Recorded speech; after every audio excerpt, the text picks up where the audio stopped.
सुवर्णपुर जिला डुंगुरीपाली आंबेडकर स्मृति committee पक्षर डुंगुरीपाली bus stand स्थित SC ST stall परिसर में भारत रत्न संविधान प्रणेता बाबा साहेब डॉक्टर भीमराव आंबेडकर को 134तम जन्म जयंती महासमारोह पालित हो जाएगी।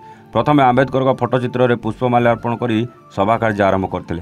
डुंगुरीपाली आंबेडकर स्मृति कमिटर आह्वायक दीनबंधु सुना तत्वावधान में अनुष्ठित सभारे लक्ष्य घर गंडा समाज डुंगुरीपाली ब्लॉक सभापति नितेईपाल सभा कार्य परिचालना करते। मुख्य अतिथि भाव डुंगुरीपाली थानार एएसआई प्रेमराज साहू जोगदे बेले सम्मानित अतिथि भाव विप्रचरण साहू, कंदर्प साहू, बद्रीनारायण पांड्या, हेमंत विश्वाल, वीरेन्द्र दणसेना, विवेका त्रिपाठी, विभूदत्त विश्वाल, प्रकाश कुमार प्रमुख जोगदे भारतीय संविधान प्रस्तुति में आंबेडकर अवदान और आभिमुख्य को नहीं अतिथिगण आलोचना करने सह तांको जीवनी और विचारधारा उपर स्मृतिचारण करते।